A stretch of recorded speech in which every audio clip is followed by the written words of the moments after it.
Hello. If theta be a positive acute angle satisfying cos square theta plus cos raised to 4 theta equals 1, then the value of tan square theta plus tan raised to 4 theta is 3/2, 1, 1/2, 0. ഈ ക്വസ്റ്റ്യനിൽ രണ്ട് കാര്യങ്ങളാണ് പറയുന്നത്. ഒന്നാമത്തെ കാര്യം എന്ന് പറയുന്നത് തീറ്റ ഒരു പോസിറ്റീവ് അക്യൂട്ട് ആംഗിൾ ആണെന്നാണ്.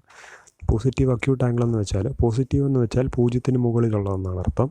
അക്യൂട്ട് എന്ന് പറഞ്ഞാൽ 90 ഡിഗ്രിയിൽ താഴെയുള്ളതെന്നാണ് അർത്ഥം. അപ്പോൾ പോസിറ്റീവ് അക്യൂട്ട് ആംഗിൾ എന്ന് പറഞ്ഞാൽ തീറ്റയുടെ വാല്യൂ 0 ഡിഗ്രിക്കും 90 ഡിഗ്രിക്കും ഇടയ്ക്കാണ്. അതായത് 0 ഡിഗ്രിക്ക് മുകളിലാണ്, 90 ഡിഗ്രിക്ക് താഴെയാണ്. ഇനി രണ്ടാമത് പറയുന്ന കാര്യം എന്ന് വെച്ചാൽ cos square theta plus cos raised to 4 theta എന്ന് പറയുന്നതിൻ്റെ വാല്യൂ 1 ആണ്. ഇനി ഈ ക്വസ്റ്റ്യനിൽ ചോദിച്ചിരിക്കുന്നത് tan square theta plus tan raised to 4 തീറ്റയുടെ വാല്യൂ എത്രയാണെന്നാണ്. അപ്പോൾ അത് നമ്മൾ ചെയ്യുന്നത് തന്നിട്ടുള്ള ആ ഇക്വേഷൻ എടുത്ത് എഴുതി cos square theta plus cos raised to 4 theta equals 1. ഇനി ചെയ്യുന്നതെന്ന് വെച്ചാൽ ലെഫ്റ്റ് ഹാൻഡ് സൈഡിൽ നിന്ന് ഈ cos square theta right hand സൈഡിലേക്ക് കൊണ്ടുപോവുകയാണ്.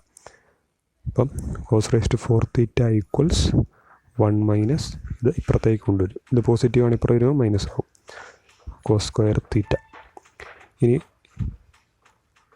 1 മൈനസ് കോസ് സ്ക്വയർ തീറ്റയുടെ വാല്യൂ നമുക്കെല്ലാം അറിയാം. ഫേമസ് ആയിട്ടുള്ള ഒരു ഐഡൻറ്റിറ്റിയാണ്. 1 മൈനസ് കോസ് സ്ക്വയർ തീറ്റ എന്ന് പറയുന്നത് സൈൻ സ്ക്വയർ തീറ്റ ആണ്. അതായത് cos raised to 4 theta cos raised to 4 തീറ്റയാണ്. ഇത് പവറായിട്ടാണ് 4 കേട്ടോ. Cos raised to 4 theta equal sine square theta. അങ്ങനെ വന്നു കഴിയുമ്പോൾ ഈ കോസ് റേസ്റ്റ് ടു 4 തീറ്റയെ നമുക്ക് പിരിച്ചെഴുതാം.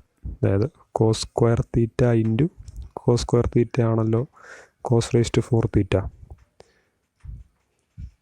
അപ്പോൾ അതിനെ നമ്മൾ പിരിച്ചെഴുതി. ഇനി ചെയ്യുന്നത് എന്താണെന്ന് വെച്ചാൽ ഒരു കോസ് സ്ക്വയർ തീറ്റ വിട്ടിട്ട് മറ്റേ കോസ് സ്ക്വയർ തീറ്റ എല്ലാം റൈറ്റ് ഹാൻഡ് സൈഡിലേക്ക് കൊണ്ടുവരും. അപ്പോൾ അത് എഴുതുന്നത് കോസ് സ്ക്വയർ തീറ്റ ഇവിടെ ഒരെണ്ണം ഇട്ടു, ഇപ്പം സൈൻ സ്ക്വയർ തീറ്റ ഉണ്ട്. ഇനി ഈ cos square theta right hand സൈഡിലേക്ക് വരുമ്പോൾ ഡിനോമിനേറ്ററിൽ പോകും. അപ്പം കോസ് സ്ക്വയർ തീറ്റ വരും. അടുത്ത സ്റ്റെപ്പ് എന്ന് പറയുന്നത് cos square theta equals sine theta by cos theta എന്ന് പറഞ്ഞാൽ അതിൻ്റെ വാല്യൂ ടാൻ തീറ്റ ആണെന്ന് നമുക്കെല്ലാം അറിയാം. പറയുന്നത് ടാൻ സ്ക്വയർ തീറ്റ ആയിരിക്കും. അതുതന്നെയാണ് കോസ് തീറ്റ എന്ന് പറയുന്നത് ടാൻ തീറ്റ ആയിരിക്കും. Cos square theta equals tan square theta ആണെങ്കിൽ cos theta equals tan theta ആയിരിക്കും. ഇവിടെ റൂട്ട് എടുക്കുമ്പോൾ ഇത് കിട്ടും. അപ്പം ഇവിടം വരെ ചെയ്യുമ്പോഴത്തേക്കും നമ്മുടെ ക്വസ്റ്റ്യൻ്റെ ഉത്തരം കിട്ടും. ഇവിടെ പറയുന്നത് ഒരു ഇക്വേഷൻ തന്നിട്ടുണ്ട്. Cos square theta plus cos raised to 4 theta equals 1 എന്ന് തന്നിട്ടുണ്ട്. നമ്മളോട് ചോദിച്ചിരിക്കുന്നത് അതേ മോഡലുള്ളൊരു സാധനം തന്നെയാണ്.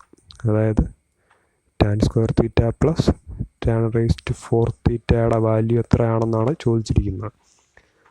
അപ്പോൾ അങ്ങനെ ചോദിച്ചു കഴിയുമ്പോൾ ഇവിടെ വരുന്നതെന്ന് പറഞ്ഞാൽ ഇവിടുത്തെ കോസ് മാറി ഇവിടെ ടാൻ ആയെന്നേ ഉള്ളൂ. ഇപ്പോൾ കോസിൻ്റെ അതേ വാല്യൂ ആണ് ടാനെന്ന് നമുക്കിപ്പോൾ ചെയ്ത് കിട്ടി. അങ്ങനെ വന്നു കഴിയുമ്പോൾ ഇതിൻ്റെ ഉത്തരം എന്ത് തന്നെയായിരിക്കും? 1 തന്നെയായിരിക്കും. ഇതിൻ്റെ ഉത്തരം 1 ആയതുകൊണ്ട് ഇവിടെ കോസ് മാറി ടാൻ ആയാലും ഉത്തരം 1 തന്നെയായിരിക്കും. അപ്പോൾ നമ്മുടെ ഉത്തരം എന്ന് പറയുന്നത് ബി ആണ്.